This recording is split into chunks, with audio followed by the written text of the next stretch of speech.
And I would give it maybe a 1 or a 2 out of 10 because 1, we got 3 points, and 2, we got a clean sheet, no goals against. So that for me was a good starting point, but it's only a starting point. I've worked for so many guys, and I can go through them. Kevin Keegan, Kenny Dalglish, Ruud Gullit, Steve Clark at the moment. So Bobby Robson taught me the biggest thing about being a good coach is being a good person and being good with your players. Kevin is a very, very, very good coach. John Carver, head coach of Lechia Gdańsk, is my special guest today. Hello, coach. How are you? I'm very good, thank you.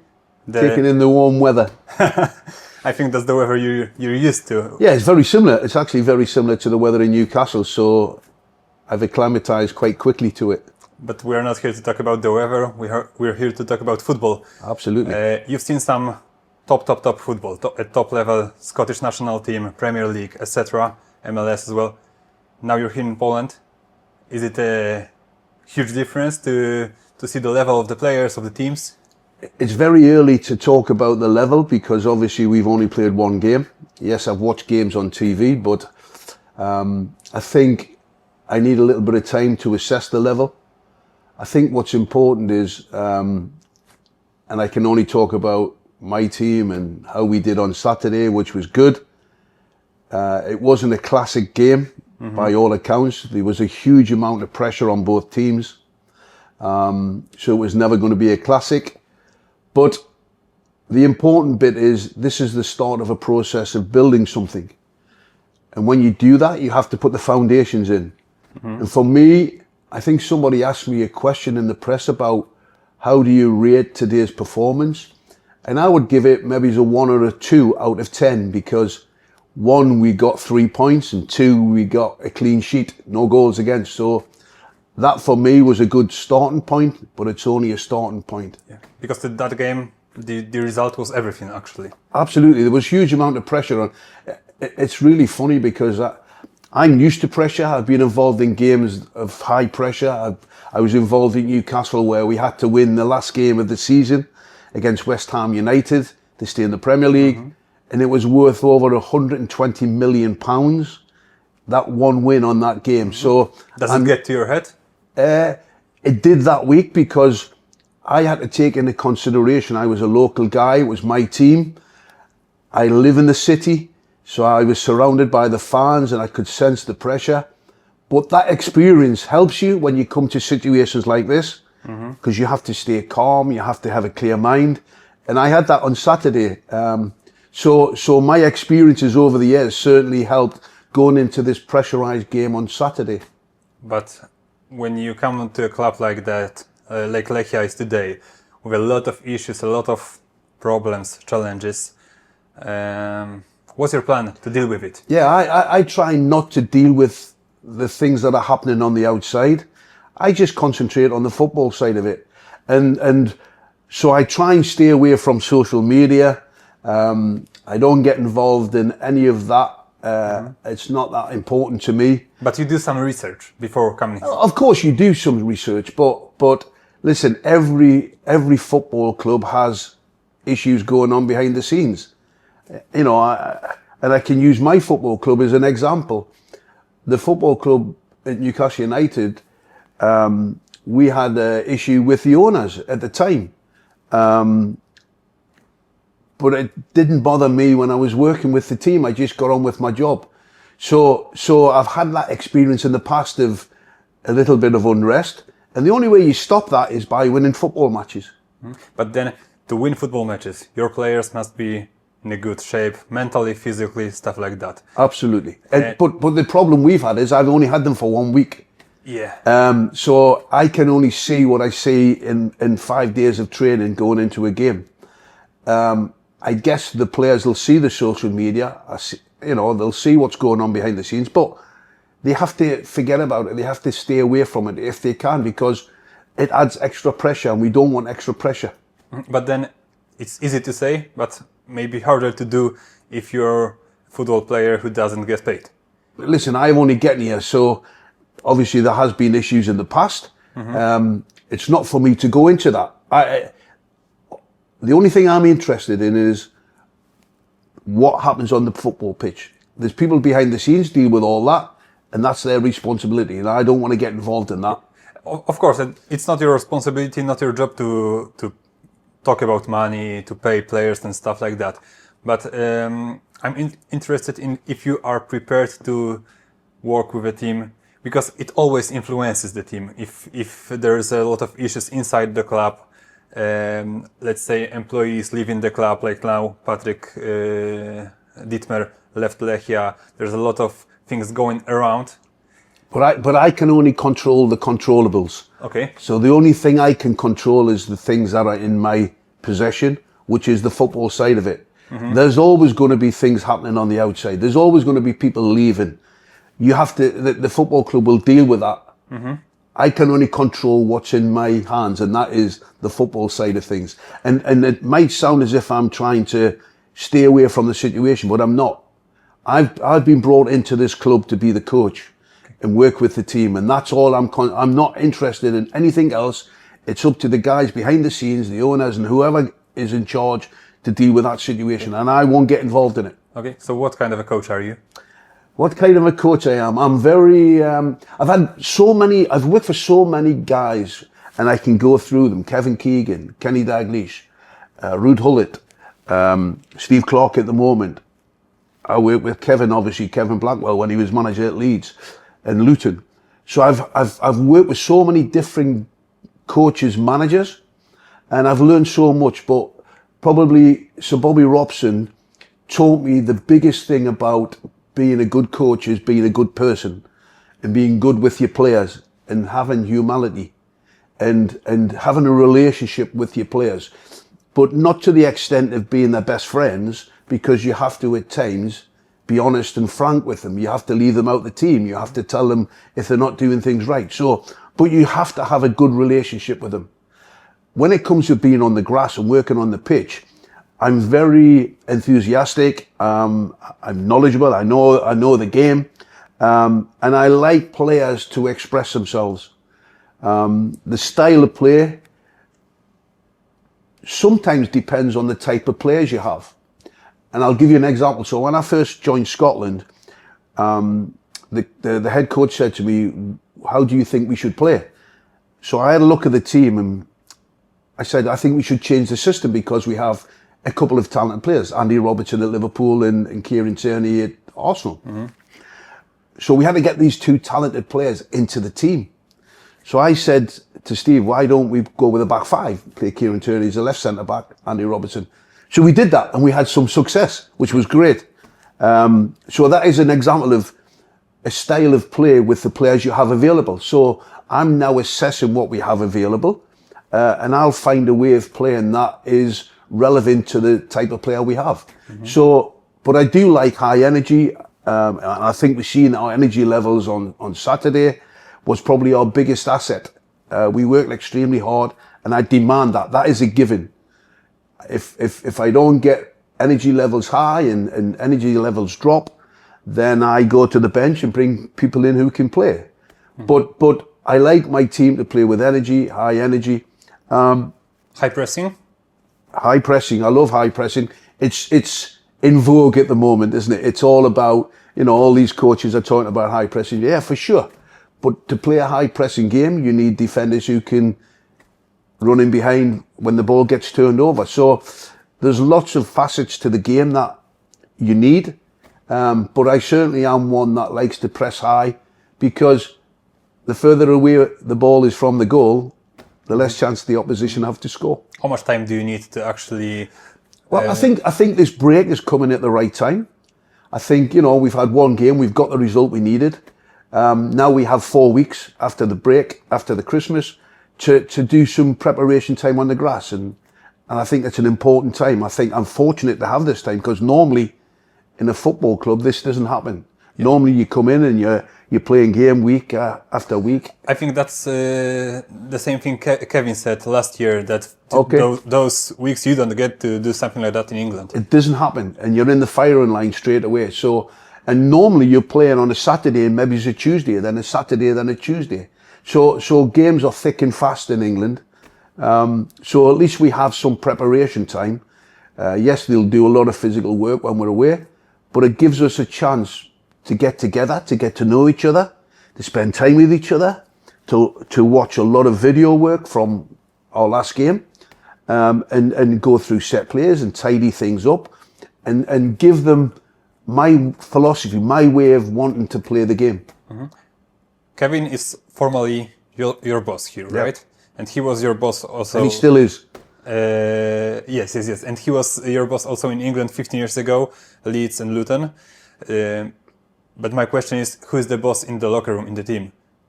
Well, I think I'm the coach, so, I think Kevin will allow me to pick the team, pick the tactics, how we're going to play.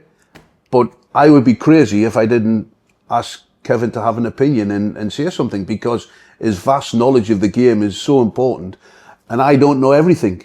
So a second pair of eyes is always good, and especially because we have a good relationship. Okay, we have a good understanding of the game. We've worked together really closely. I mean, I was out of work in 2005 when Kevin picked up a telephone, and I didn't know Kevin before this, and he picked up the telephone. I was in Spain on holiday, and he invited me down to go and work with him at Leeds. And like within a day, I thought this is the right environment for me. So from that day in 2005, we developed this, and we're very, very similar in how we like the game to be played. And like I say, Kevin's got in excess of, he's got over 1,000 games. He might be closer to 1,500 games at the highest level in England. So why wouldn't I ask Kevin's opinion to come in and say, what do you think? Yeah, but then you will not always be on the same page, you know what I mean? Of course. And nobody ever decides. Yeah, nobody ever is on the same page. Yes. Okay, so and I value that, because what I don't want is, I don't want to be surrounded by people who just agree with everything I say. That will be full. Yeah, because everything I say is not right. So I want people to have an opinion, and Kevin certainly got an opinion, which is good. When I worked with Kevin at Leeds and at Luton, I always had an opinion. It was up to Kevin how he used that opinion. Yes, but then, I saw your one training session, and I also have seen training sessions when Szymon Grabowski was head coach. Kevin was also on the pitch, and for me that was not perfect, maybe not healthy situation, that there is two leaders, that Simon is a coach, but the person that you hear on the pitch is Kevin. Yeah, but Kevin is a very, very, very good coach, and I want Kevin to be on the. We have a young coach in Ollie. Ollie's a young coach, ex-defender, and he can learn from Kevin. I can't have eyes in the back of my head, so I'd be crazy not to use Kevin, along with Rado. I mean, obviously I've just met these guys, and I like what I see, but I would be crazy not to use Kevin. But the guys know that I'm the head coach. Okay. I think they know that. And there's, because Kevin has a different role. But I will use Kevin for sure from time to time to do important work, especially in my first week. I needed Kevin on the grass.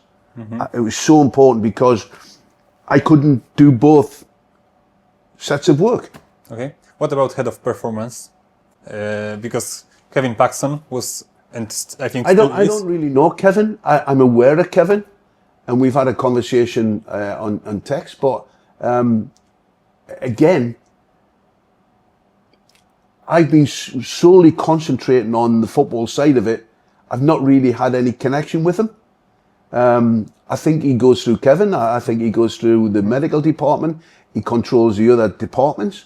But you've seen football on the highest level, and I have never heard about the situation that that head of performance is working via Zoom or stuff like that, and only coming here for a week.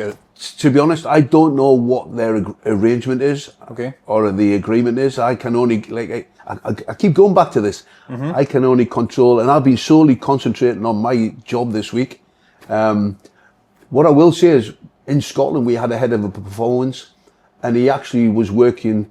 He got a job with Hearts, but he's still working for us at the same time. So he wasn't always there. So it's not uncommon for the head of performance not to be in the club itself. But like I say, I've just arrived here, and what convinced you to come here? well, What was the key? first of all, if you look out the window, There's a lot of beautiful stadiums in the world. yes, but come on, this is up there with one of the best. Okay, the training facilities are good. Okay, they're okay. I've worked in Cyprus. You forget, Okay. and they're not great. The weather's fantastic, Yeah. but the training facilities are not great. Now, They come here to train. there's a in lot summer. of pluses here. There are a lot of pluses here, and I see a little potential within the team with additions for sure. I think we all know that, but I see the potential. I've been looking at the Polish league for over a year, and I looked at. There was a couple of clubs. Without going into detail, I spoke. I had an agent, a Polish agent. He spoke to a couple of clubs. My Scottish agent spoke to one club. So it was something that interested me because I liked it. As I've been in Toronto, I've been in Cyprus. It's not just about the football, it's about the culture. It's about, sometimes you have to reset yourself. I went to MLS, knew nothing about MLS, Major League Soccer. Yes. And it was a reset button because I had to re-educate myself about the teams, how they play, the individual players. And I feel like that now. You know, I wanted to come to something different for a different type of challenge. And it's certainly going to be a challenge. There's no doubt about that. But I wouldn't be here if I didn't think that it was a challenge that I could be successful with. What I want to see is, yes, we want to survive. We want to stay in the top division, but I also want to see improvement, and I want to see things get better. And if they do, fantastic. And how did it actually happen that you have Polish agent? Well, Where's it was the connection from? Yeah, it was bizarre. It was one of the guys. I was going to go and work in Egypt, and I actually went to Egypt, spoke to the club, and there was a head of performance at the Egyptian club who is English, who worked in England at Sunderland, Wigan, with Steve Bruce. So I was going to go and work with him, and then all of a sudden, because he was head of performance, he had met this guy from Poland who was an agent, working on the heart rate monitors and the GPS. So it's bizarre. So he actually put me in touch with this Jacek, I call him Jack, put me in touch with Jack, and we had a cooperation. It was only for a short period of time, and that's how we connected. So that's why I started then, obviously watching games in Poland. Ekstraklasa. What do you think about Polish Ekstraklasa in general? Well, I think if you look at the top sides, what you would call the three top sides, or first, second, and third, and you look at how well they're doing in Europe, that tells you something about the standard. But you know that how they do in Europe is not standard for us. It's something new. Well, it's new for everybody because of how they have the divisions. Yes. And I think there's less pressure on now because there's more games, so you can lose a game and not be kicked out of the competition. So I think it's a good format. I think it's a very good format. And you come up against some good teams, different type of teams, but it's a testament to the standard. Scottish national team, we didn't say a word about your work there. You had to play 2 games against Poland. Yeah, it was. What do you think about that? Yeah, there were 2 very, very tough games for us. I mean, we're a small nation. I think just over 5 million, which is a small nation. And we've done ever so well in the last 4 or 5 years, qualifying for 2 European Championships, and unfortunately losing the World Cup qualifier to Ukraine. But obviously we went into these games, we played Poland early on, we conceded 2 silly penalties, and we played really, really well in the game. We thought we deserved to win it, never mind lose it. At least we should have had a draw, but conceding the late penalty, I think in the 97th minute, was a disaster for us. But we then come to Poland, into Warsaw, and everything was hinging on this game. We had to win the game. Poland had to get a draw. And we started the game really well, got a good goal, playing well, comfortable. And then all of a sudden, because Poland had to be more progressive, because they needed 1 point, they come at us, give us a few problems, got the equaliser, and then dropped right off us, which played into our hands, because we actually scored the winning goal with our centre back crossing the ball and our left back heading the ball into the back of the net. So we were, we went for it, we changed it, we had to win the game, and we won the game, and obviously we've got this playoff now against Greece. But what do you think about Polish national team? Well, there was when you analyze it. Yeah, there was a lot of pressure on the coach, and in fairness, it's a difficult situation for him. You've got some really good players. Obviously, you lost your main striker, Lewandowski, because I think he was injured. I think he had a back injury, so you pulled out the squad. So that was a major blow for the coach for sure, and we wanted to exploit that for sure. But there is talent. There's talent in there. I know. I think the game before he played one of the real young players come into the team. I can't remember his name, to be honest, but he came into the team. So there was a lot of pressure on him, and we didn't help his situation. But we do. The thing is, Scotland and myself, I like to concentrate on us rather than the opposition. Be aware of the opposition, be aware of what the strengths are, but concentrate on us and what we're going to do. And we had a game plan for that game. We knew we had to deal with the major threat on the left-hand side. And we dealt with it. And between those two games, would you say Polish national team improved, changed a bit? I think they were very similar in the two games. I think that I think they would be disappointed that they didn't stay in third place, because it was always going to be between Poland and Scotland who finished fourth. I think they'd be disappointed, when you think of the size of this country and the nation. But we are playing at our maximum. Maybe Poland were just below their maximum, which is why in the end we finished third and got the playoff spot. We're heading to the end, so coming back to Lechia, what will satisfy you, let's say, in 2 months? Except of the results, of course, but to say your work is successful, we need to know what was the goal for you, because obviously for everyone is to save the league. Yeah. But for you? For me, it is to make sure that this team improves from where we are now. So improves in performance, improves in position in the league, bridges the gap, tries to get the gap closer. And the quicker we can do that, the better everybody will feel. We know what a goal, the targets are around about 36, 37, 38 points. Yes. I think over the last 2 or 3 years, it's been around about 38 points. So we know what the target is. I haven't set those targets with the guys because it's like you have to take the baby steps. You have to take care of the here and now. First of all, which was Saturday, we did that. Next step. Correct. One step at a time. Try not to get ahead of ourselves and try and make gradual progress. So I wish you to do that. John Carver, head coach of Lechia Gdańsk, was my guest today. Thank you. Thanks.